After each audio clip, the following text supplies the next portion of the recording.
तो आज हम लोग वैदिक सभ्यता की चर्चा करने वाले हैं। इससे पहले की कक्षाओं में हम लोगों ने 2 टॉपिक पे चर्चा कर लिया है, 2 विषयों पे को हमने विस्तार पूर्वक 2 विषयों का 2 लेसन्स का अध्ययन कर लिया है और वो है पाषाण काल और सिंधु घाटी की सभ्यता। पाषाण काल और सिंधु घाटी की सभ्यता का अध्ययन हमने विस्तार पूर्वक कर लिया है। उसके बाद अब अगला टॉपिक जो हम लोगों का आता है वो है वैदिक सभ्यता। हम लोग आज का जो हम लोगों का क्लास होगा वो वैदिक सभ्यता के संदर्भ में होगा।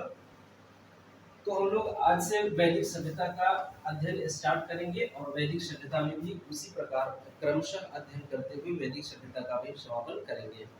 तो वैदिक सभ्यता में सर्वप्रथम हम लोग जो देखने वाले हैं वो वैदिक साहित्य के बारे में चर्चा कर लेंगे। उससे पहले हम लोग देखते हैं वैदिक सभ्यता का जो कालक्रम है निर्धारित किया गया है वो कितना है। तो वैदिक सभ्यता के संदर्भ में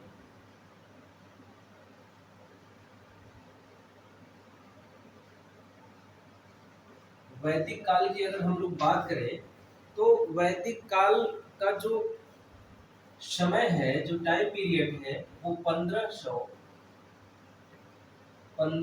ईसा पूर्व से लेकर 500 ईसा पूर्व तक है। 1500 ईसा पूर्व से लेकर 500 ईसा पूर्व तक वैदिक काल का टाइम पीरियड माना जाता है और इसके बाद आ जाता है हमारा महाजनपद काल। 500 ईसा पूर्व या 600 ईसा पूर्व, आमतौर पे 1500 से 600 ईसा पूर्व इसका टाइम पीरियड माना जाता है और यही 600 ईसा पूर्व से 6ठी शताब्दी ईसा पूर्व का प्रारंभ होता है, जिसमें हम लोग 16 महाजनपदों की चर्चा करते हैं। अब हम लोग देखते हैं कि वैदिक काल को सामान्यतः 2 भागों में बांटा जाता है और ये 2 भाग हैं जो वो है, एक है वही वैदिक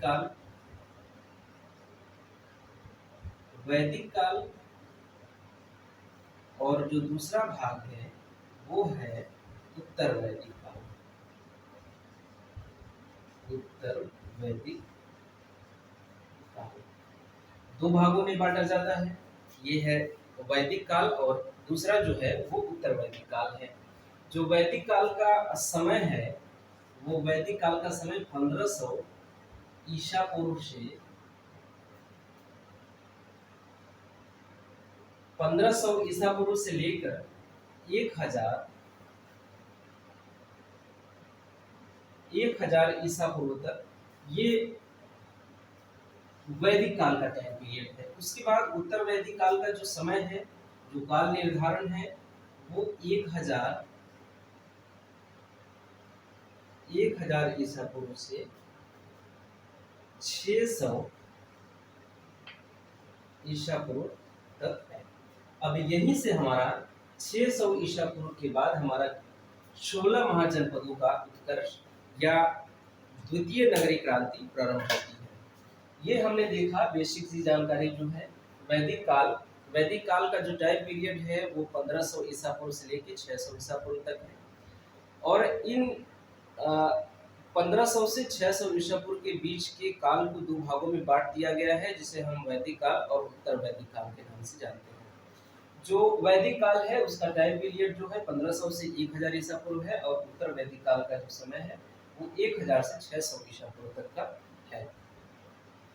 अब अगली बात जो हम लोग करते हैं, अब इसको अगर हम लोग लिखना चाहें तो इस प्रकार से लिख सकते हैं।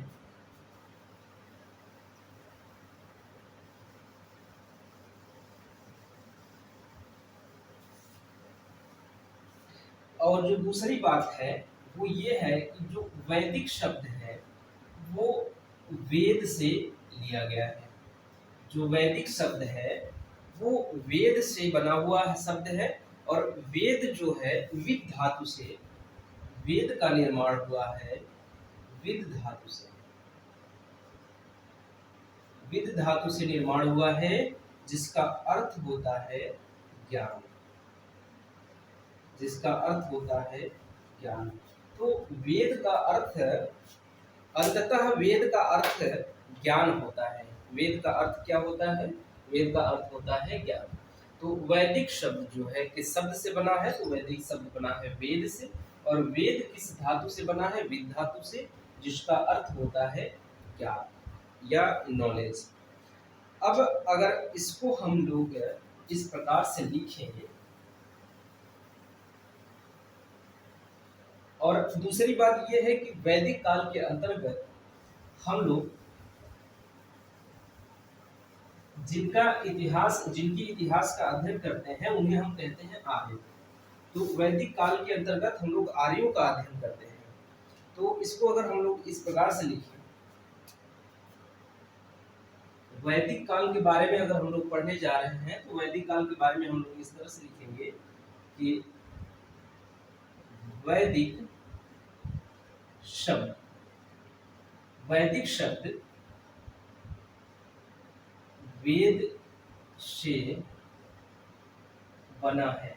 वैदिक शब्द वेद से बना है, और जो वेद है और वेद शब्द की उत्पत्ति, वेद शब्द की उत्पत्ति विद धातु से हुआ है। विद धातु से हुई है, जिसका अर्थ होता है ज्ञान।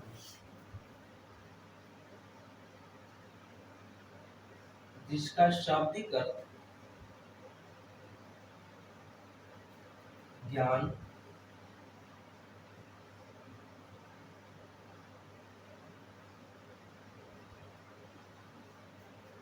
होता है।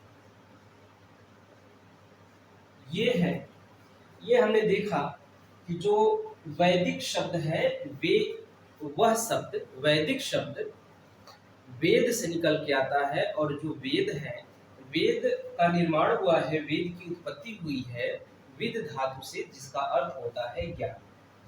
इसके बाद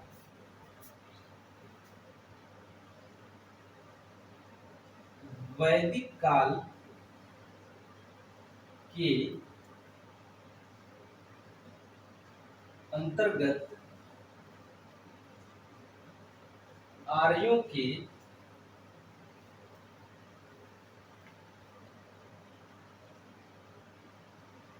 आगमन या उत्पत्ति, आर्यों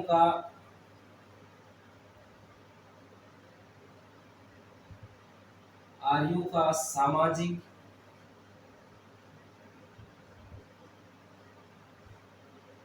आर्थिक,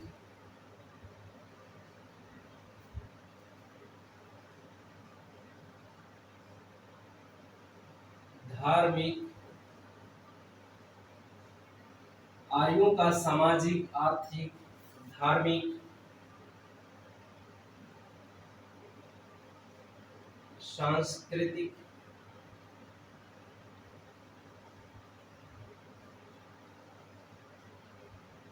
आदि। आर्यों की उत्पत्ति, आर्यों का सामाजिक, आर्थिक, धार्मिक, सांस्कृतिक आदि महत्वपूर्ण पक्षों पर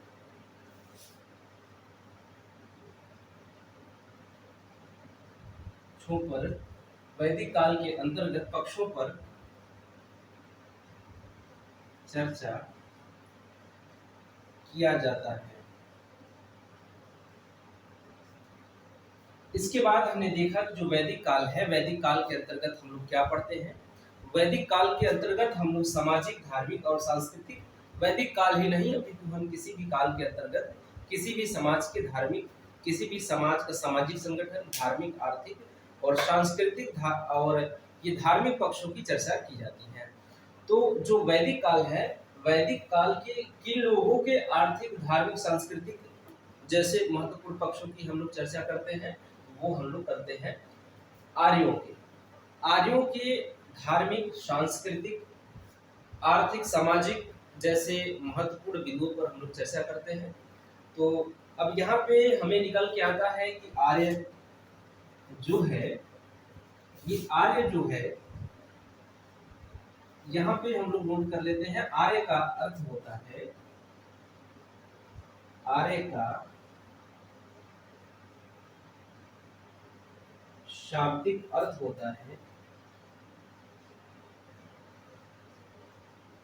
शाब्दिक अर्थ होता है, जो होता है वो है श्रेष्ठ या कुलीन।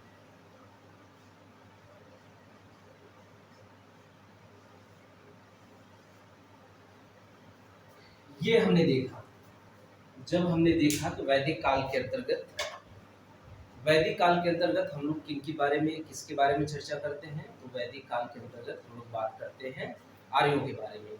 आर्यों की किन किन पहलुओं पे बात करते हैं हम लोग, तो आर्यों के सामाजिक पहलू पे बात करते हैं, आर्थिक पहलू पे बात करते हैं हम लोग, धार्मिक सांस्कृतिक जैसे महत्वपूर्ण पहलू पे बात करते हैं। और ये आर्य का अर्थ होता है, जो आर्य का शाब्दिक अर्थ होता है ये होता है श्रेष्ठ या कुलीन। श्रेष्ठ या कुलीन शाब्दिक अर्थ होता है आर्य का। इतना हम लोगों ने, इतनी बातें आराम से हमने देख ली। अब इसके बाद आगे बढ़ते हुए हम लोग देखते हैं कि आर्यों का आगमन कैसे हुआ, कहाँ से हुआ। आर्यों के आगमन के संदर्भ में अनेक विद्वानों में मतभिन्नताएं देखी गई हैं, अनेक विद्वानों में मतभिन्नताएं देखी गई हैं। अलग अलग विद्वान अलग अलग जगह से बताते हैं कि आर्य यहाँ से आए हैं, कोई कहता है कि आर्य यहाँ से आए हैं। इन सब बारे में हम लोग चर्चा करते हैं आगे। तो देखते हैं हमने लिखा क्या है कि वैदिक शब्द वेद से बना है और वेद शब्द की उत्पत्ति विद धातु से हुई,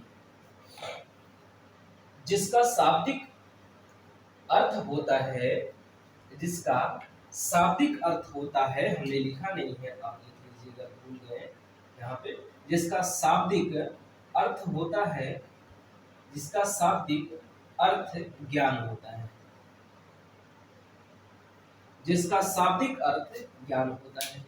इसके बाद वैदिक काल के अंतर्गत आर्यों के आगमन, उत्पत्ति, सामाजिक, आर्यों का सामाजिक पक्ष, आर्यों का आर्थिक पक्ष, आर्यों का धार्मिक और सांस्कृतिक आदि महत्वपूर्ण पक्षों पर चर्चा किया जाता है।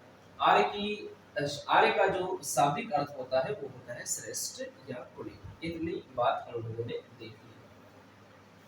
तो अब जबकि हम लोग वैदिक काल के अंतर्गत, अब इसके आगे जो हमने लिखना था वो है कि वैदिक काल,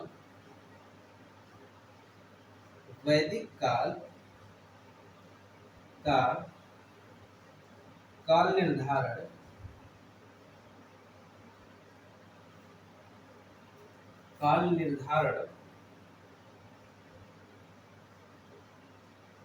करते हुए विद्वानों ने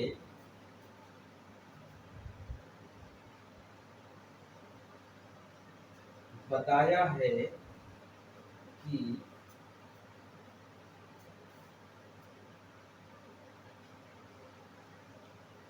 इसका समयावधि 1500 ईसा पूर्व से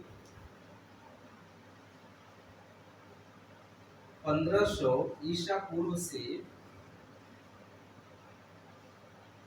600 ईसा पूर्व तक है, जिसमें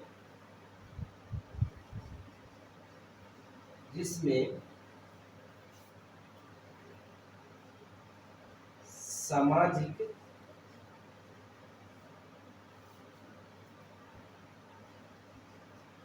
धार्मिक, आर्थिक, कर्मकांडीय, या इसको धार्मिक ही ले सकते हैं, और जो है सांस्कृतिक, जिसमें सामाजिक, धार्मिक, आर्थिक, कर्मकांडी, सांस्कृतिक व महिलाओं की स्थिति, महिलाओं की स्थिति में बदलाव के आधार पर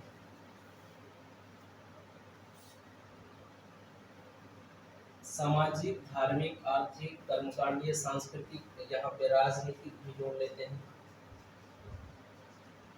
राजनीतिक व महिलाओं की स्थिति में बदलाव के आधार पर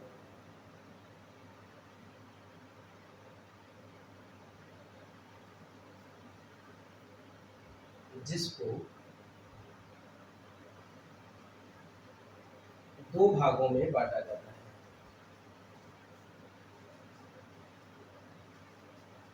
दो भागों में बांटा जाता है। पहला है वैदिक काल, इसका टाइम पीरियड है 1500 बीसी से 1000 बीसी।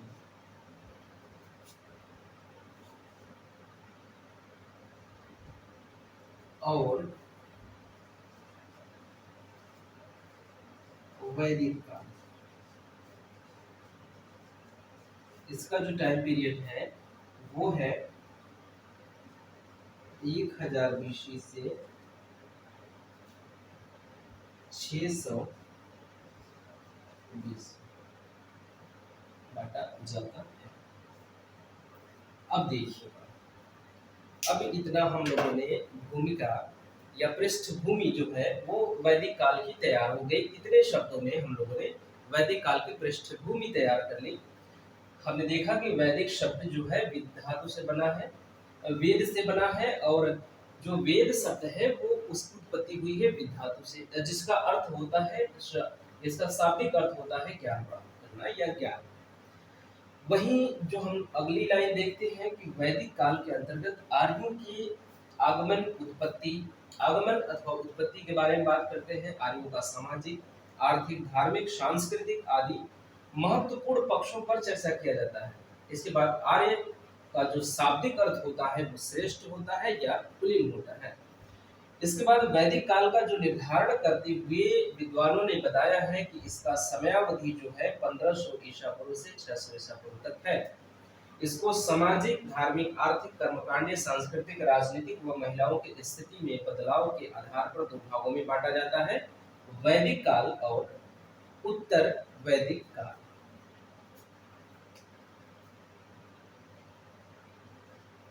और उत्तर वैदिक काल, जो वैदिक काल है उसका समय जो बताया गया है वो 1500 से 1000 बताया गया है, 1000 ईसा पूर्व बताया गया है। और जो उत्तर वैदिक काल है उसका जो समय बताया गया है वो 1000 से 600 ईसा पूर्व तक बताया गया है। अब इसके बाद जो है हम लोगों ने इतनी बातें लिख ली हैं। अच्छा ठीक है, इतनी बातें तो हम लोगों ने समझ ली कि वैदिक काल के अंतर्गत हम लोग क्या क्या पढ़ेंगे। तो जब हम लोगों ने इतनी बातें समझी तो जो अगला टॉपिक हम लोग को समझने लायक है वो ये है कि जो बदलाव है, जो विभाजन है वैदिक काल और उत्तर वैदिक काल में, यहाँ पे जो आधार लिया जाता है, यहाँ पे राजनीतिक, सांस्कृतिक, कर्मकांडीय और महिलाओं की स्थिति, इन सब के आधार पे दो भागों में विभाजित कर दिया गया है, वैदिक काल और उत्तर वैदिक काल। इसका मतलब हम लोग देखेंगे कि अगर जो ये वैदिक काल है, वैदिक काल से जब हम लोग उत्तर वैदिक काल की तरफ पहुंचेंगे, जब उत्तर वैदिक काल की तरफ बढ़ेंगे तो देखेंगे कि किस प्रकार से सामाजिक परिवर्तन हुआ है। वहाँ का समाज, उत्तर वैदिक काल का समाज और वैदिक काल का समाज अलग अलग प्रकार से रहा था। उसके बाद धार्मिक, जो वहाँ के धार्मिक पक्ष था वैदिक काल का और उत्तर वैदिक काल का, वो अलग था। इस हिसाब से इन दो बड़े कालखंडों को या एक बड़े कालखंड को दो भागों में बांट दिया गया। दो भागों में इसलिए बांटा गया कि जब तक वैदिक काल था तो वहाँ का सामाजिक स्थिति कुछ और था। जो ही सामाजिक स्थिति में बदलाव देखने को मिला, वहीं पे हम लोगों ने एक रेखा खींच दिया, और रेखा खींच दिया तो वो दो भागों में बट गया। जो ही हमने रेखा खींचा तो रेखा खींचते ही ये दो भागों में बट जाता है और दूसरा भाग निकल कर आता है उत्तर वैदिक काल। वहीं अगर हम लोग सामाजिक यही धार्मिक और आर्थिक महिलाओं की स्थिति में देखते हैं तो इस जो 1500 ईसा पूर्व से 600 ईसा पूर्व का जो टाइम पीरियड है, इसके दौरान जब महिलाओं की स्थिति वैदिक काल से चल रही होती है, ज्यों ही महिलाओं की स्थिति में बदलाव देखने को मिलता है, विद्वानों ने वहाँ पे भी एक रेखा खींच दिया और वो रेखा वैदिक काल को दो भागों में बांट देता है और वो जो दूसरा भाग निकल के आता है उत्तर वैदिक काल आता है। तो उत्तर वैदिक काल का जो टाइम पीरियड हम लोग देखते हैं वो 1000 से 600 ईसा पूर्व तक देखते हैं। तो इस प्रकार से आर्थिक बदलाव, कर्मकांडीय बदलाव, सांस्कृतिक बदलाव, धार्मिक बदलाव, राजनीतिक बदलाव, महिलाओं की स्थिति में बदलाव देखते हुए विद्वानों ने रेखा खींची और रेखा खींचा ज्यों ही त्यों ये काल जो वैदिक काल है दो भागों में बट जाता है और जो दूसरा भाग निकल के हमारे सामने आता है वो होता है उत्तर वैदिक काल। इतनी बातें हम लोगों ने देख ली वैदिक काल के अंतर्गत। जब हम लोग ये देख रहे हैं कि वैदिक काल के अंतर्गत आर्यों के आगमन, उत्पत्ति, आर्यों का सामाजिक, इन सब चीजों का अध्ययन होता है, उसके बाद हमने ये भी देखा कि श्रेष्ठ या कुलीन होता है आर्य शब्द का अर्थ। तो हम लोग अब आर्यों के आगमन के बारे में चर्चा करेंगे। अच्छा, आर्यों के आगमन के बारे में चर्चा करने से पहले हम ये जान लेते हैं कि जो आर्यों की जो हमें जानकारी प्राप्त होती है, वैदिक काल के बारे में हमें जानकारी प्राप्त होती है, वो वैदिक साहित्यों से प्राप्त होती है। तो वैदिक साहित्य की चर्चा हम लोग पहले कर लेते हैं, उसके बाद आर्यों के आगमन के बारे में चर्चा करेंगे।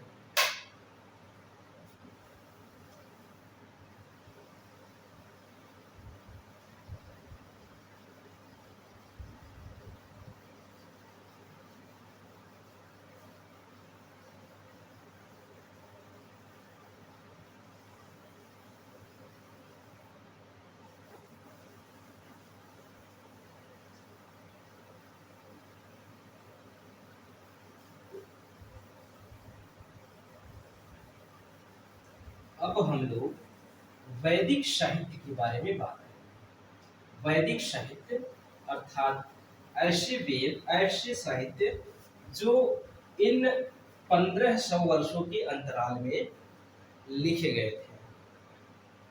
तो वैदिक साहित्य की चर्चा हम लोग करते हैं। वैदिक साहित्य,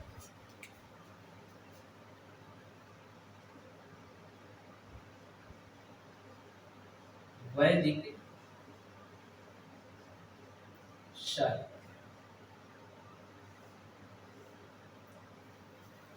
अब देखिए वैदिक साहित्य के अंतर्गत जो आता है वेद, ब्राह्मण, आरण्यक और उपनिषद। वैदिक साहित्य के अंतर्गत चार चीजें हम लोग देखते हैं। वैदिक साहित्य के अंतर्गत जो सबसे पहला हम लोग देखते हैं, जो सबसे पहले है वो है वेद। सबसे पहले हम वेद देखते हैं। वैदिक साहित्य में जो महत्वपूर्ण ग्रंथ है वो है वेद। अब वेद के बारे में जानने के बाद अब हम लोग ब्राह्मण, आरण्यक और उपनिषद, वेद, ब्राह्मण, आरण्यक और उपनिषद,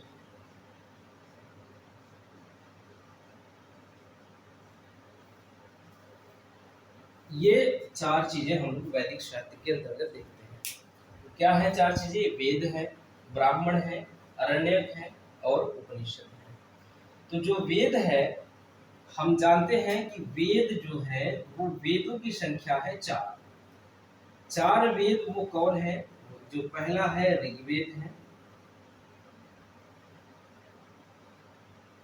ऋग्वेद, यजुर्वेद, सामवेद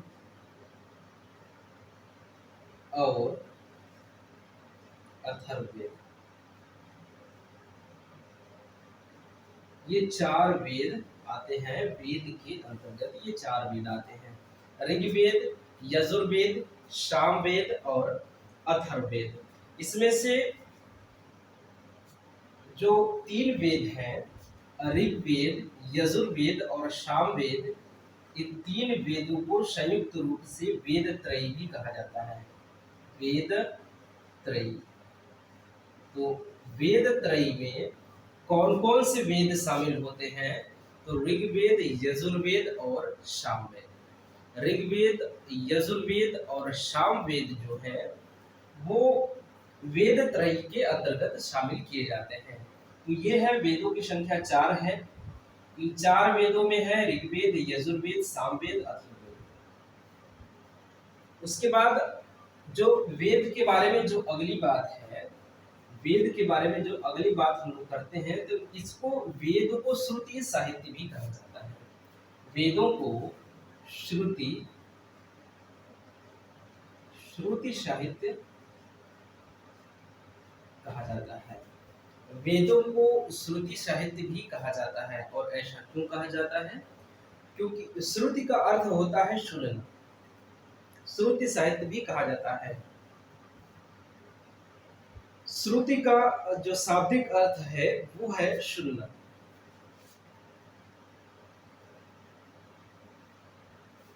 श्रुति का अर्थ है सुनना।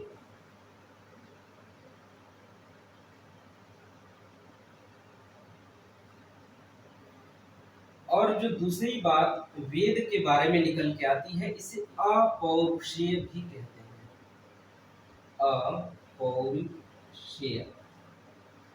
इन्हें अपौरुषेय इसलिए कहा जाता है कि ये जो वेद है ये पुरुषों द्वारा सिर्फ संकलित किया गया है, पुरुषों द्वारा रचित नहीं है। अपौरुषेय का अर्थ होता है, जो अपौरुषेय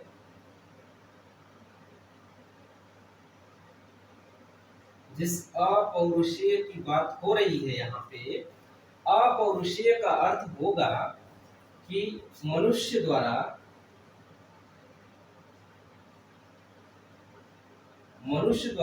रचित नहीं होगा। ये मनुष्य द्वारा रचित नहीं होता है। ये जो वेद है, वेदों को मनुष्यों ने नहीं रचा है। मनुष्यों ने नहीं रचा है से ये मतलब है कि जो वेद है ये ऋषि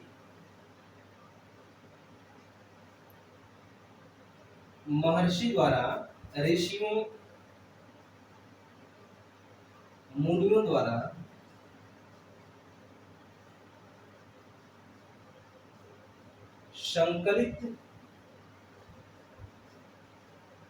संकलित किया गया है।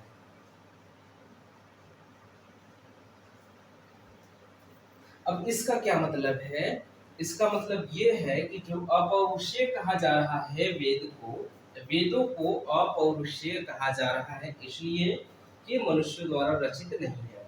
अर्थात इसमें जो बातें लिखी गई है ऋग्वेद में, वो बातें मनुष्यों द्वारा नहीं बनाई गई है, मनुष्यों द्वारा नहीं रचित की गई है। वो ऋषि मुनियों द्वारा संकलित किया गया है, रचा नहीं गया है।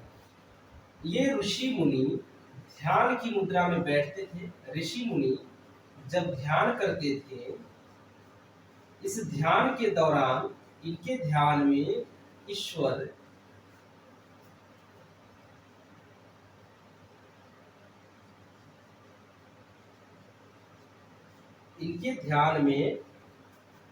इनका ध्यान जो है भगवान से संपर्क होता था और भगवान द्वारा बताए गए इन बातों को ये लोग ऋषि मुनि वेदों में संकलित करते हैं।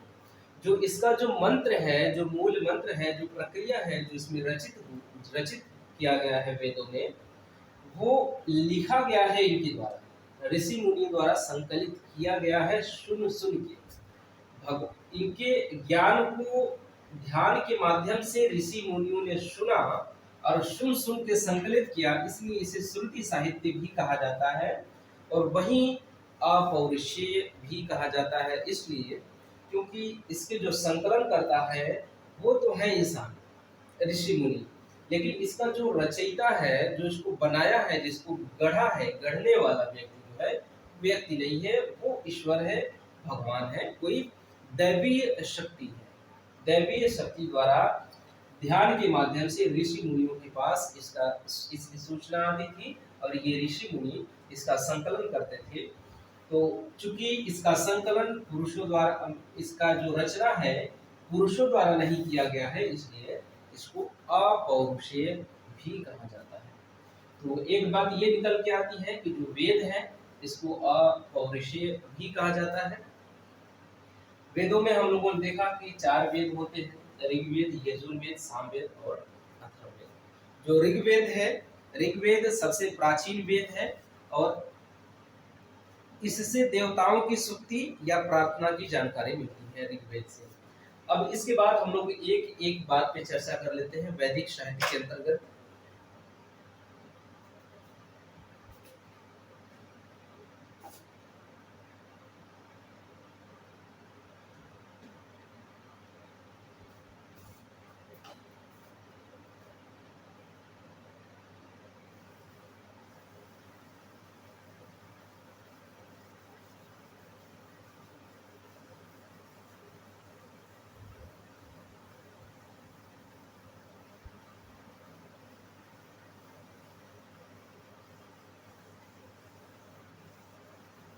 वैदिक साहित्य के अंतर्गत 4 प्रकार के ग्रंथों को शामिल किया जाता है। वो वेद है, ब्राह्मण है, आरण्यक है और उपनिषद है।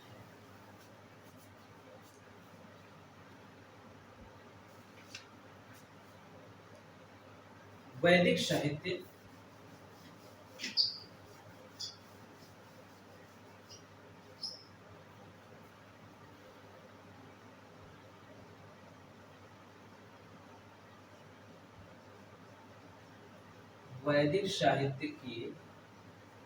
के अंतर्गत 4 प्रकार के ग्रंथों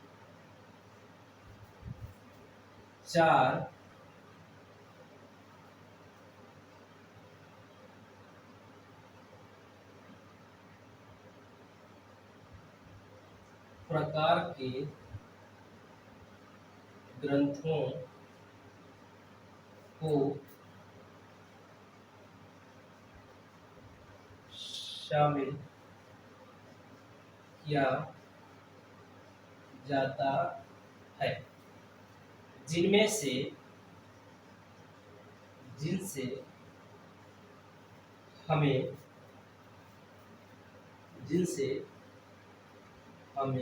जाता है, जिनसे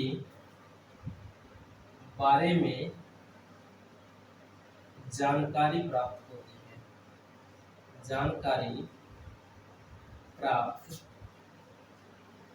होती है। क्या देखा हमने? देखिए, जो वैदिक साहित्य के अंतर्गत 4 प्रकार के ग्रंथों को शामिल किया जाता है और जिनसे हमें वैदिक काल के बारे में जानकारी प्राप्त होती है, ये सामान्य सी लाइन हमने लिखा। इसके बाद जो हम लोग लिख रहे हैं वो ये है कि वैदिक साहित्य के अंतर्गत शामिल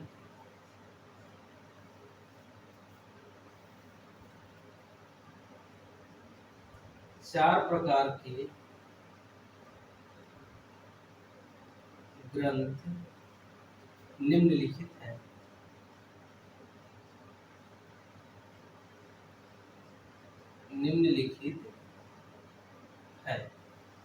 ये 4 प्रकार के ग्रंथ क्या हैं?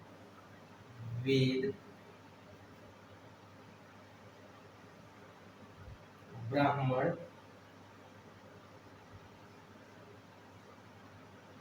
आरण्यक और उपनिषद।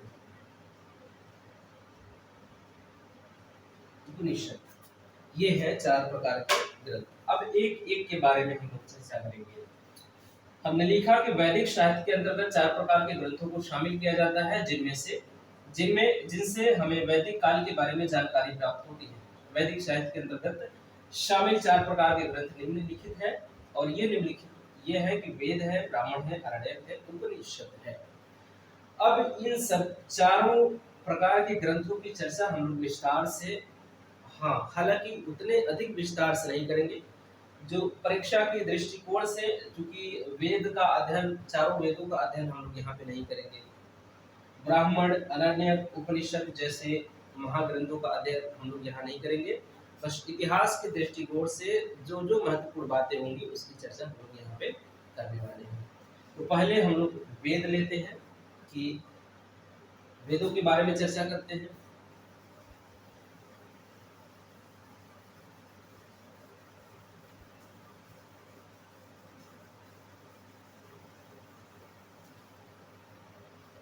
वेद हम लोग देखते हैं, वेदास, वेद, वेद जो है हम लोगों ने देखा कि पहले प्रारंभ में हमने ये देख लिया कि वेद जो है विद धातु से बना है, जिसका अर्थ होता है ज्ञान। तो इस बात को हम लोग यहाँ पे उल्लिखित नहीं करेंगे। इसके बाद की बातें हम लोग देखते हैं। जो वेद है, वेद विश्व की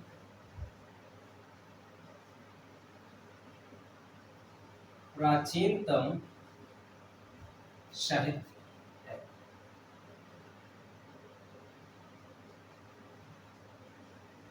लिखित साहित्य है। जो वेद है, विश्व में सबसे पहले अगर कुछ चीज लिखा गया तो वो है वेद। भारत में लिखा गया वेद विश्व की प्राचीनतम लिखित साहित्य है। क्योंकि वेद है, वेदों को वेद चार प्रकार के होते हैं। चार प्रकार के हैं जो निम्न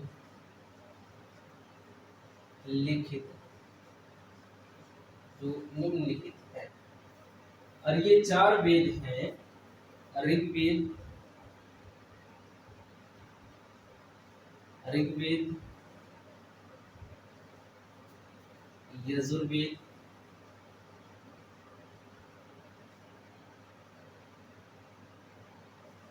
सामवेद,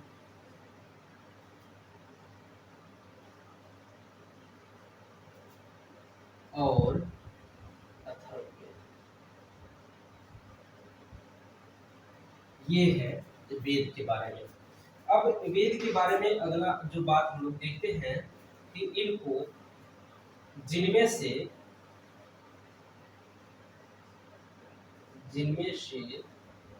ऋग्वेद, यजुर्वेद और सामवेद, कौन से तीन वेद? ऋग्वेद, यजुर्वेद और सामवेद।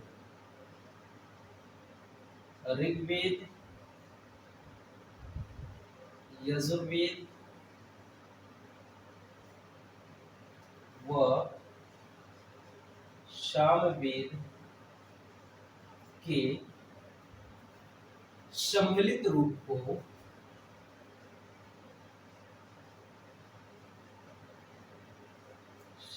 रूप को वेद त्रयी भी कहा जाता है। वेद त्रयी कहा जाता है। ये देखिए, ये बातें हम लोगों ने लिख ली। जो वेद है विश्व की प्राचीनतम लिखित साहित्य है। वेद चार प्रकार के हैं जो कि निम्नलिखित हैं इस प्रकार से: ऋग्वेद, यजुर्वेद, सामवेद, अथर्ववेद। जिनमें से ऋग्वेद, यजुर्वेद व सामवेद के सम्मिलित रूप को वेद त्रयी कहा जाता है। तो वेद त्रयी किसे कहते हैं? तो वेद त्रयी तीन वेदों का सम्मिलित स्वरूप है। और वो तीन वेद कौन कौन से हैं? ऋग्वेद, यजुर्वेद, सामवेद। यहाँ तक हमने ये बातें लिख ली। अब लिखते हैं हम लोग यहाँ पे आगे चलते हुए कि वेदों को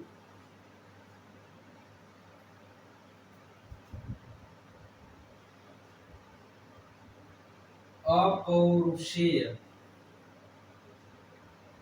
अपौरुषीय भी कहा जाता है, क्योंकि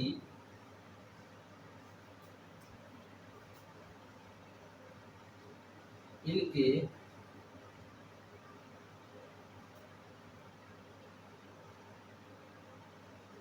रचना का मनुष्य नहीं बल्कि दैवीय शक्तियां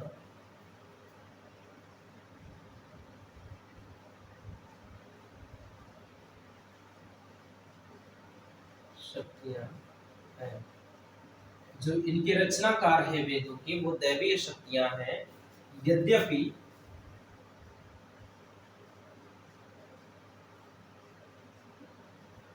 संकलनकर्ता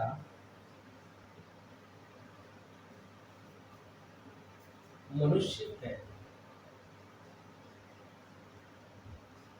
मनुष्य है। जो इसके संकलन करता है वेदों के संकलन कर्ता के रूप में हम लोग मनुष्यों को देख सकते हैं। ऋषि मुनियों द्वारा इनका संकलन किया गया है वेदों का। लेकिन इसके जो मंत्रों की रचना है, इसके मंत्रों का जो निर्माण है, वो निर्माण किया गया है किसी दैवीय शक्तियों द्वारा। किसी दैवीय शक्तियों द्वारा, क्योंकि ये मनुष्यों द्वारा नहीं किया गया है, पुरुषों द्वारा नहीं किया गया है, इसलिए इसे अपौरुषीय भी कहा जाता है। अब अगली लाइन जो है वो ऋषि मुनियों द्वारा ध्यान किया जाता था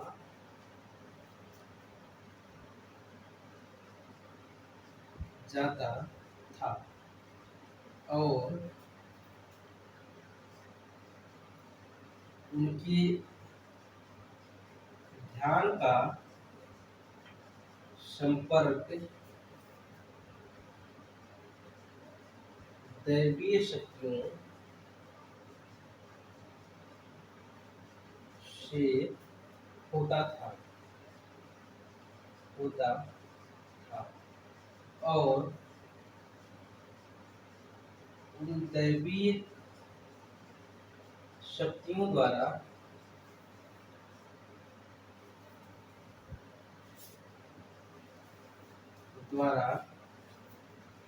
बताए गए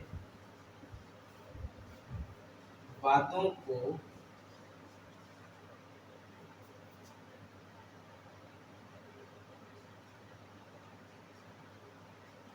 ऋषि मुनियों द्वारा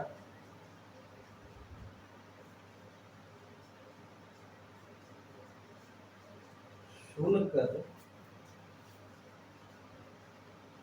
संकलित किया जाता था। अतः इसे श्रुति साहित्य भी कहा जाता है।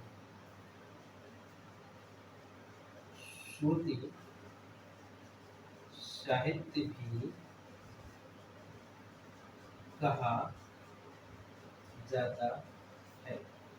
ये देख लीजिए, हमने देखा कि जो वेदों को अपौरुषीय भी कहा जाता है, तो वेदों को अपौरुषीय इसलिए कहा जाता है कि जो इसके रचनाकार मनुष्य नहीं है बल्कि दैवीय शक्तियां हैं।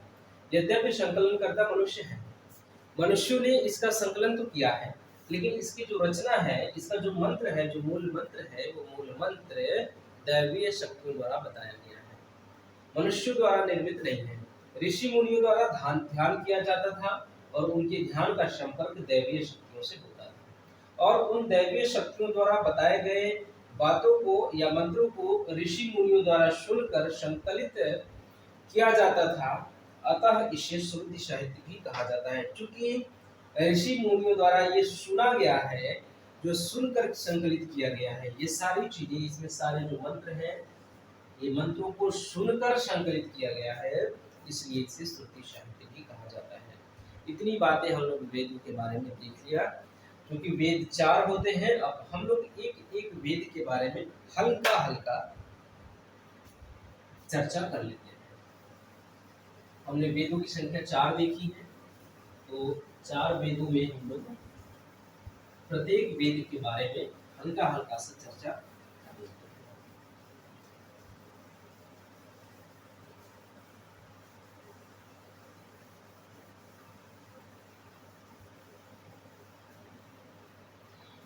देखिएगा, वेद 4 प्रकार के हैं, और 4 प्रकार के वेद में हम लोग ऋग्वेद की चर्चा करते हैं।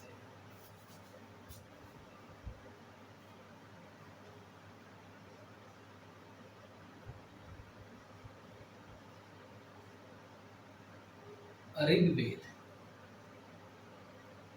अब ऋग्वेद के बारे में जो हम लोग सबसे बड़ी बात, सबसे पहली बात ये करेंगे कि ऋग्वेद जो है वेदों में सबसे प्राचीन ग्रंथ है। ऋग्वेद क्या है? ऋग्वेद वेदों में सबसे प्राचीन ग्रंथ है।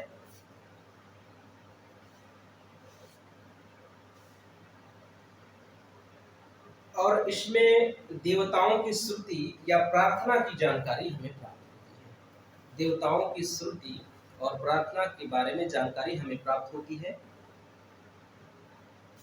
तो जो सबसे पहला लाइन है वो वेद के संदर्भ में, ऋग्वेद के संदर्भ में, ऋग्वेद ऋग्वेद चारों वेदों में से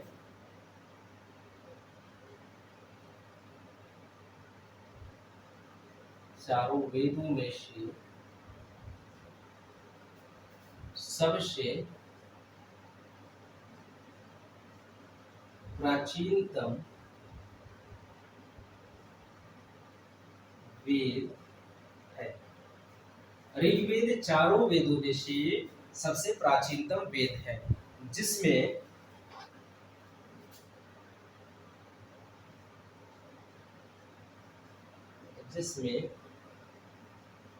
देवताओं की स्तुति, जिसमें ऋग्वेद चारों वेदों में से सबसे प्राचीनतम ग्रंथ है, जिसमें जिसमें देवताओं की स्तुति या प्रार्थना, देवताओं की स्तुति या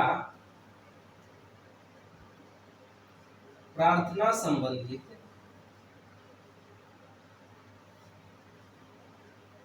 मंत्रों का उल्लेख या संकलन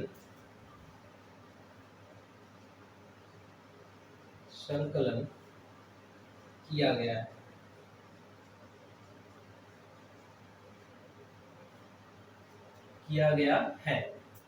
यह है ऋग्वेद चारों वेदों में से सबसे प्राचीनतम वेद है, जिसमें देवताओं की स्तुति या प्रार्थना संबंधित मंत्रों का उल्लेख या संकलन किया गया है। ऋग्वेद को 3 भागों में बांटा गया है। ऋग्वेद को 3 भागों में बांटा गया है, साकल, बालखिंड और पास्कल। इससे पहले हम लोग देखें जो ऋग्वेद का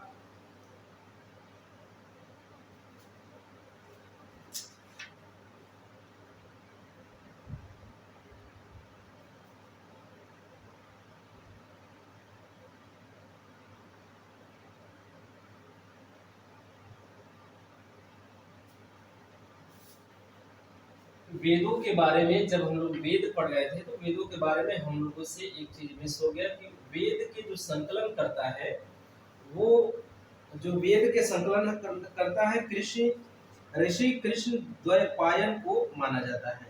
चूंकि इन्होंने वेदों का संकलन किया, इसलिए इन्हें वेद व्यास भी कहा जाता है।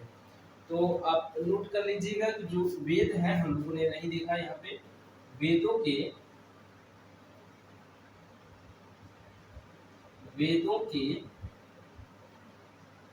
संकलन करता जो है ऋषि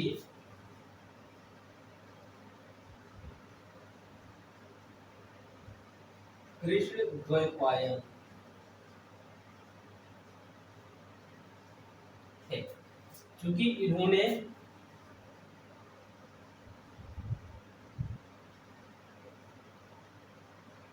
वेदों का संकलन किया,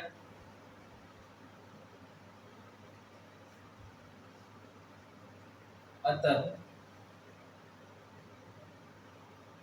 इनको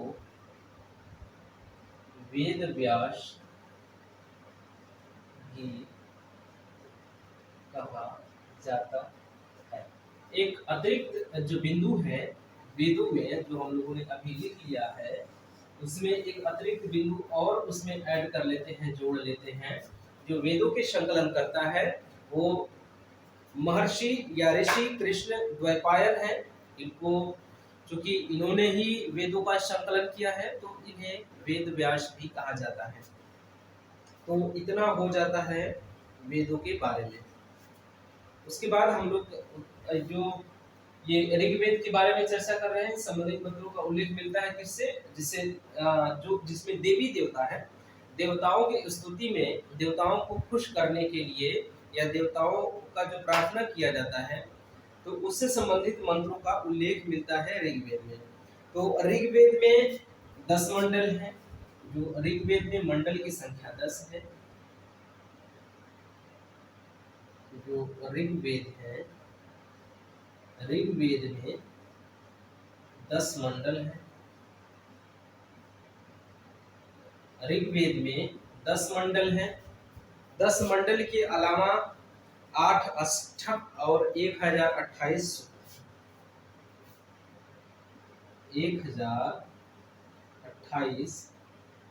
सूक्त हैं। 8 अष्टक है, 8 अष्टक हैं और 10,580 मंत्र हैं।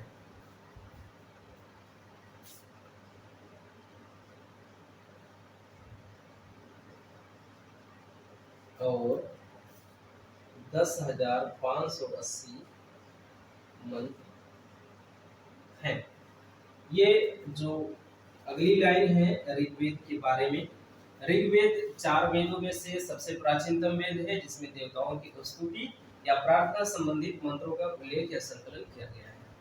इसके बाद ऋग्वेद में 10 मंडल हैं, 1028 सूक्त हैं, 8 अष्टक और 10,580 मंत्र हैं।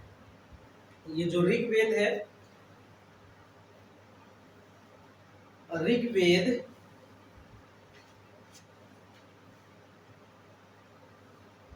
पद में लिखा गया है।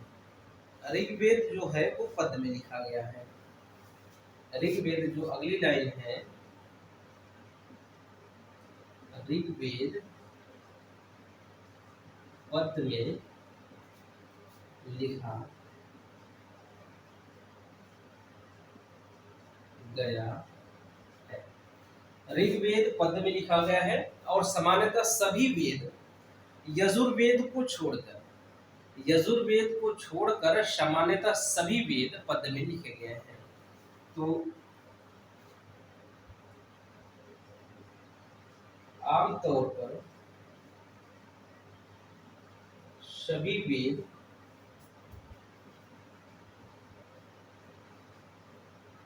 पद में लिखे गए हैं।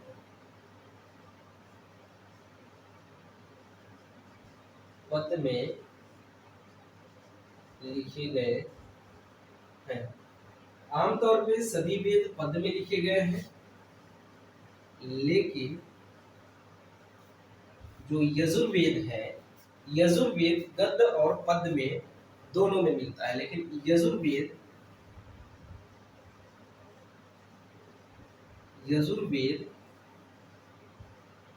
पद्य व गद्य दोनों में मिलता है,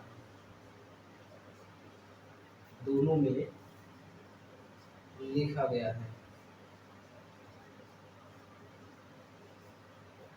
अब देखिए, जो ऋग्वेद है, ऋग्वेद पद में लिखा गया है, और इसके आगे जो हमने एक्स्ट्रा लाइन जोड़ दी, वो आमतौर पे सभी वेद पद में ही लिखे गए हैं, लेकिन यजुर्वेद की बात करें तो ये पद और गद्य दोनों में लिखा गया है।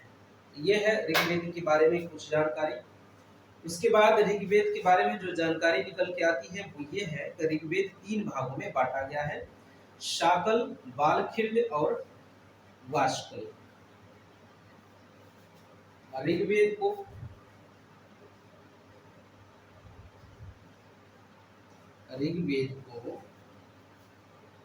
निम्नलिखित निम्नलिखित 3 भागों में बांटा गया है।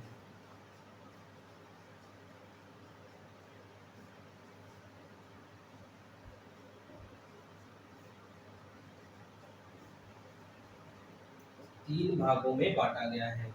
वो 3 भाग कौन कौन से हैं? जो पहला भाग है वो है साकल।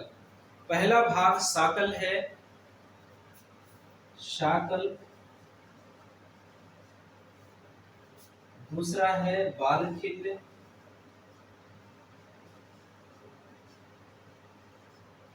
और तीसरा है पास्कल।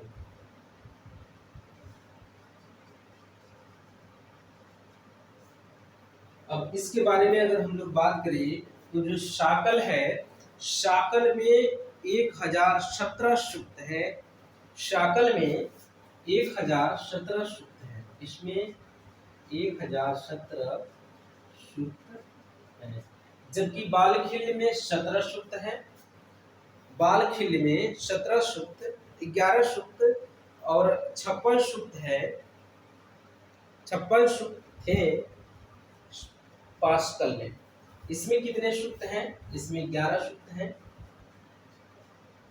11 सूक्त। और इसमें 56 सूक्त हैं, सूक्त थे। अब उपलब्ध नहीं है। ये सारी बातें हमने नोट कर ली ऋग्वेद के बारे में। ऋग्वेद को 3 भागों में बांटा गया है और ये जो 3 भाग हैं, ये 3 भाग साकल, बालखिल्य और पास्कल हैं। साकल में 1017 सूक्त हैं, बालखिल्य में 11 सूक्त हैं और 56 सूक्त है पास्कल में, और जो कि उपलब्ध नहीं है, अब गायब हो गए हैं, प्राप्त नहीं होते हैं। ये बातें हमने देख ली ऋग्वेद के बारे में, इतनी चर्चा हमने कर ली। ऋग्वेद में प्रत्येक मंत्र का प्रारंभ अग्नि देवता की स्तुति से प्राप्त होता है। ये काफी महत्वपूर्ण बात है, इसको हम फिर आगे देखते हैं।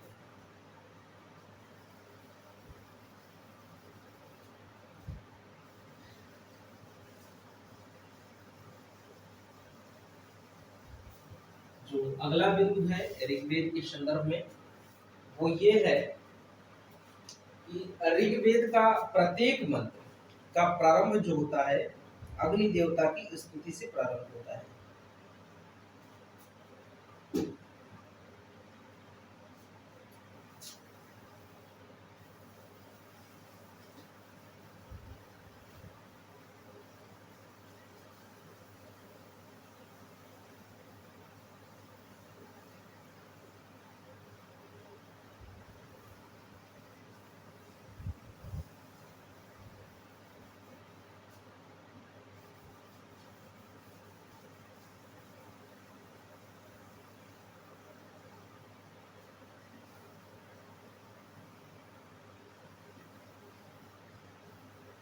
ऋग्वेद का प्रत्येक मंत्र का प्रारंभ अग्नि देवता की स्तुति से प्रारंभ होता है। ऋग्वेद का प्रत्येक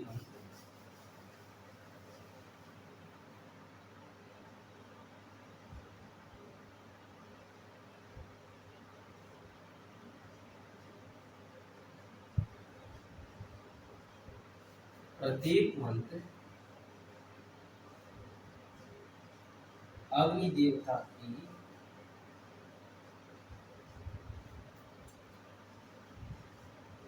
स्तुति से प्रारंभ होता है।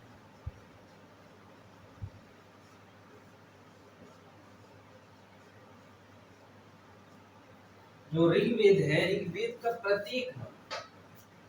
प्रत्येक मंत्र अग्नि देवता की प्रार्थना से ही प्रारंभ होता है।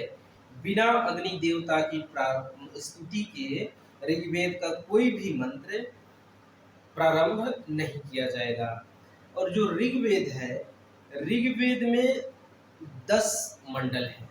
हमने देखा था कि ऋग्वेद में 10 मंडल हैं। ये 10 मंडल हैं जो ऋग्वेद में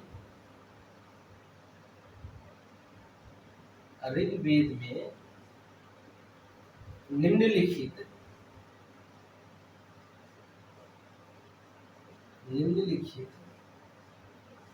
10 मंडल हैं। 10 मंडल हैं। जो 10 मंडल हैं वो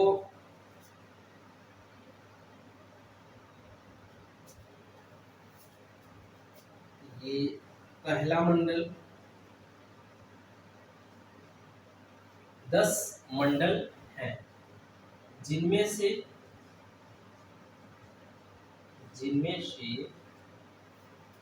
जो दूसरा मंडल है, दूसरे मंडल से लेकर 7वें मंडल तक, जिनमें से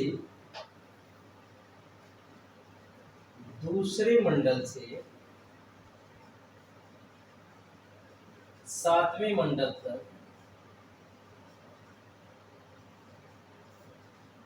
तक सबसे प्राचीन मंडल है। दूसरे से 7वें, दूसरा मंडल से 7वां मंडल तक सबसे प्राचीन मंडल है। सबसे प्राचीन मंडल है। और जो पहला 8वां 9वां और 10वां मंडल है वो बाद में जोड़ा गया है। तो दूसरे मंडल से 7वें मंडल तक सबसे प्राचीन मंडल है। तो एक एक मंडल के बारे में थोड़ी थोड़ी चर्चा हम लोग कर लेते हैं। तो इसको इरेज करते हैं और एक एक मंडल के बारे में हल्की हल्की सी चर्चा हम लोग कर लेते हैं।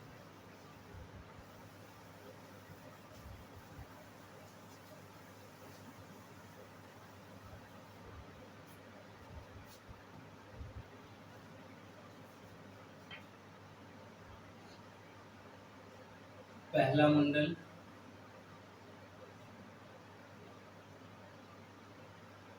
दूसरा मंडल, तीसरा मंडल,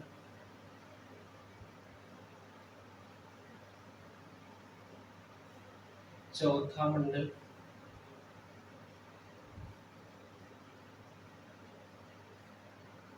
पांचवा मंडल,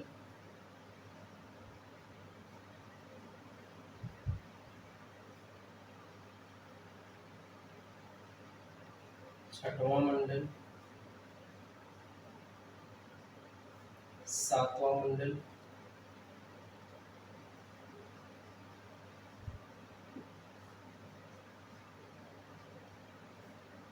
आठवां मंडल,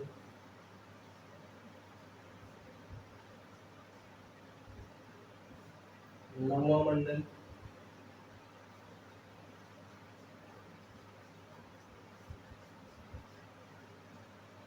और 10वां मंडल।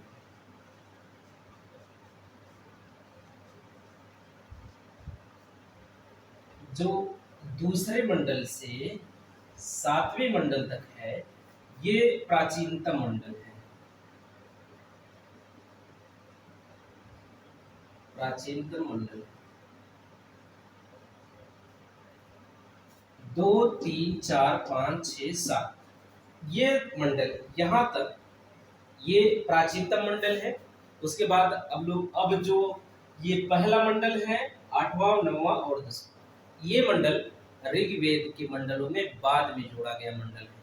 तो जो पहला मंडल है वो दीर्घतमा या अंगिरा द्वारा संकलित किया गया। ये दीर्घतमा व अंगिरा द्वारा संकलित किया गया। यहाँ पे जो इस लाइन में हम लिख रहे हैं ये संकलनकर्ता के बारे में लिख रहे हैं।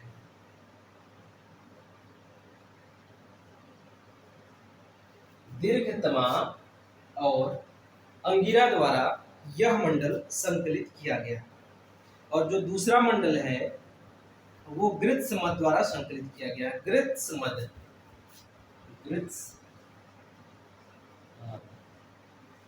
गृत्समद द्वारा दूसरा मंडल संकलित किया गया। और जो तीसरा मंडल है विश्वामित्र द्वारा संकलित किया गया।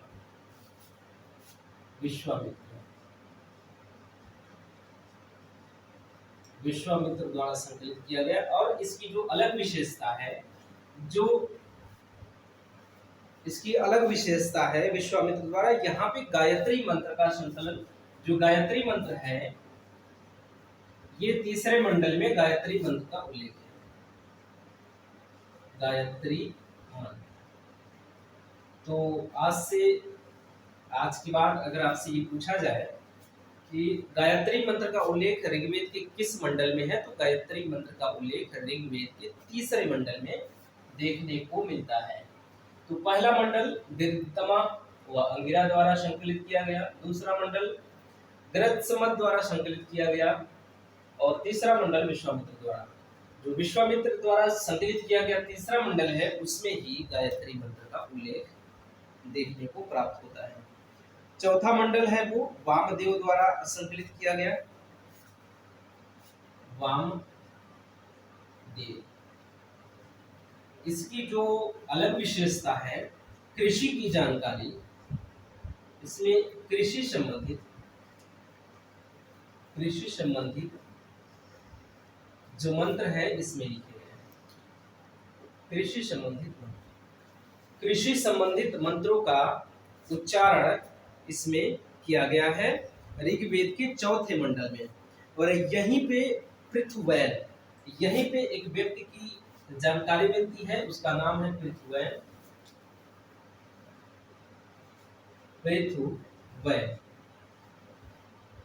पृथुवैन के बारे में ये कहा जाता है कि जो पृथुवैन है ये प्राचीन भारत में या भारत का पहला कृषि इंजीनियर जो है पृथुवैन को माना जाता है। जो पृथुवैन है, जो चौथे मंडल में अगर हम लोग देखें तो भारत का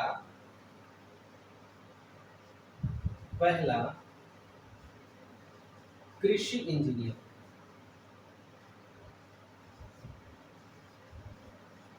भारत का पहला कृषि इंजीनियर पृथुवैन को माना जाता है।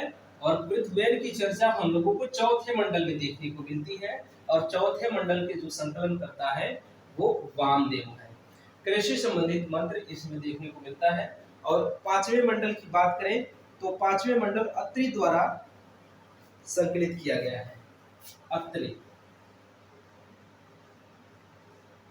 इसमें जो अत्रि द्वारा संकलित किया गया है इसमें अग्नि और घोड़ा का महिमा मंडल किया गया है। अग्नि व घोड़ा का महिमा मंडल, अग्नि और घोड़ा का महिमा मंडल।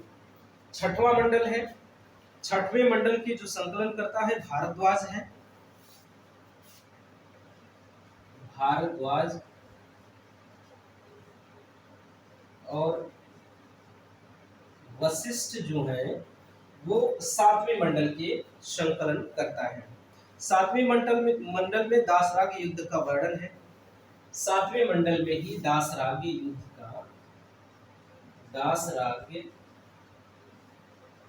का